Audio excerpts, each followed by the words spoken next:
So last week, Terry, we did an interview with Ron Beavis from Private Plan, and they do security risk assessments for some of our clients. And we shot a video about doing tabletop exercises for disaster recovery planning, right? And then the questions came up after that. People that watched the video reached out to us to talk about, could we do an audit? Do we audit ourselves? Those kinds of questions. And so that's why I'm reaching out to you. But before we get started, Terry, tell us a little about you and Mile High Cyber and what you guys do. I'm Terry Bradley, president and founder at Mile High Cyber, and we're a small cybersecurity consulting firm. We help protect our clients against their worst nightmare, which is waking up and finding out they're going to have a very expensive security incident or a very painful data breach. And so we do assessments and security audits and penetration tests to try to make sure that they're prepared for the inevitable attacks that are going to come their way. Great. So when this question came up, I decided to reach out to you because 10 years ago, as a young, more immature MSP, we used to we paid for the tools to go out and do our own audits. And so we would go show this piece of paper to our clients saying, hey, we did our audit. This is where we stand. And then, I don't know how you feel, but to me, then I started getting concerned that it seems, a little bit odd that I would go audit myself and my techs would audit themselves. And do you see that out there? Or is that what other MSPs are doing, other IT shops are doing, even internal IT shops? Well, I think there is a big demand out there for penetration testing and security assessments. And so there's obviously this economic need. And so MSPs are looking to fill that need. They have clients that are asking, how do we know if we're secure? And the MSPs are just trying to answer that need. I would say, though, that you're not in a great position to provide an unbiased opinion on vulnerabilities and how well things are being done from a security perspective. Yeah, and it's and I think back to your prior military, and so was I. When we would go out and do an exercise, so when we were doing internal training, we would maybe watch ourselves. But when we went out onto real, boots on the ground, operational exercises, we had, I think we called them observer controllers that would actually assess what we were doing, because human tendency, I think, is to say everything is all right and we're doing what we're supposed to be doing, I think. Yeah, when I was in Cub Scouts, I had a very brief career in scouting.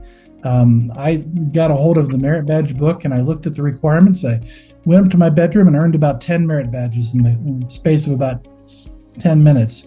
Because I read through, the requirements and said, yep, I can do that. And what I found out was I actually needed to have a merit badge counselor evaluate me according to, his understanding of the standard. And so, yeah, you tend to grade yourself a little bit more easily. Yeah. And it's hard to admit when you're doing something wrong. And, and we're upfront with our clients when we go through this. We if you're assessing yourself, you want to hit 100%, but, that's never the case when somebody comes in and audits you. There's always gaps found, and that's opportunities. I see them as opportunities to grow, opportunities to go implement new tools. A lot of times it's not that the MSP is falling down, I don't think, is it?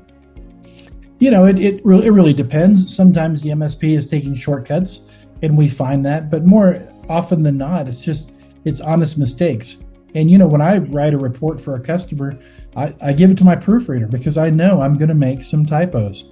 I know I'm going to possibly leave out some information, and having an outside perspective, read my report is invaluable to me to make sure that it's top quality. Yeah. Well, I think the other thing is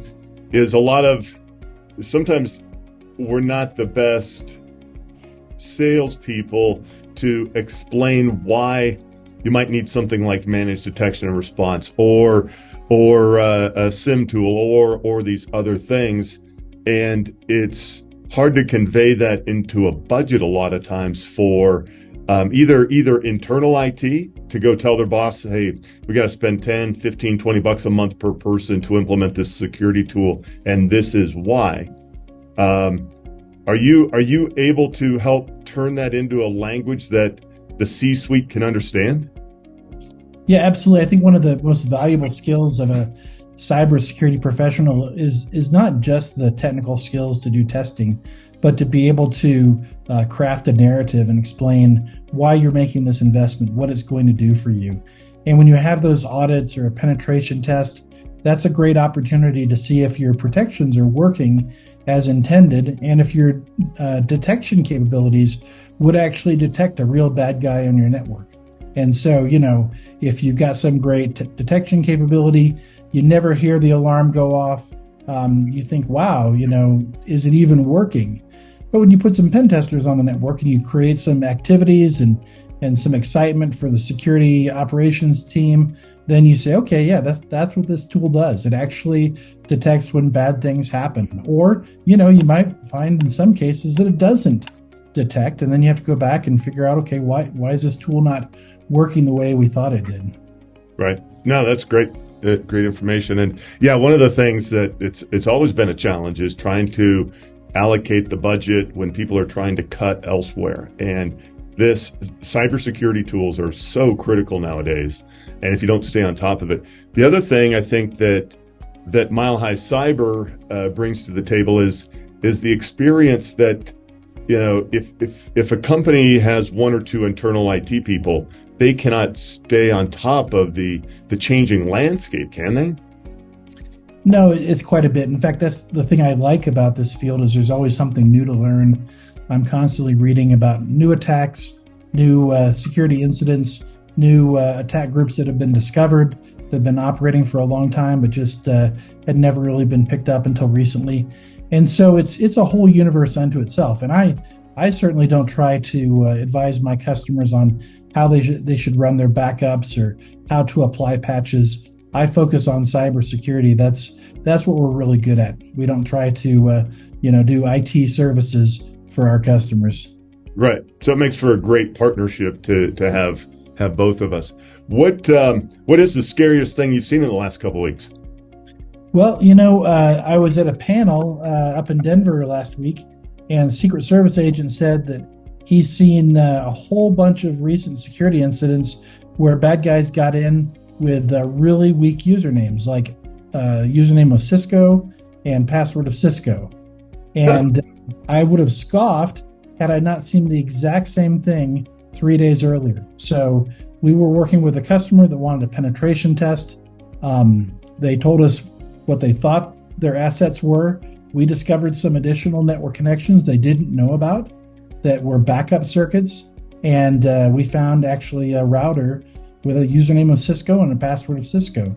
And once we were in that router, that networking device, we could set up a VPN, access their internal network. They would have never found it if they didn't look. Right. But a bad guy is going to try to look for those things, just like you did. Absolutely. Scan the network. They're scanning for that 24/7. They're looking for stuff like that. And they don't care who you are. They don't even know who you are in many cases. But they'll get in, and then they'll figure out, okay, how can we turn this access into money? Right. And guaranteed, you probably have more money than they do. A lot of these cyber criminals are coming from very poor countries where, tens of thousands of dollars is a really big payday for them. Yeah. Well, in a lot of cases, it's not the employee that's doing the hacking, is it? It's the corporation that employs the hacker that's getting the money, right? Well, there's all kinds of different business models. There's ransomware as a service, which is sort of like, Amway for malware. So you've got some smart operators who have created these tools, and they're basically selling them to affiliates for a cut of the action. And so, you're seeing huge increases in the amount of activity because it's not just the smart hackers that are hacking. They're actually putting these tools in the hands of people who are not quite as smart as they are, but they're smart enough to find things like Cisco. Yeah. Well, and I heard that those ransomware as a service companies also come with technical support. Oh yeah, they're very organized. They're a full-on business. They recruit They have compensation, they have benefits and bonuses. They've got standard operating procedures. The Conti ransomware group, their procedures were leaked online, so it gave everyone a great deal of insight into how some of these groups operate.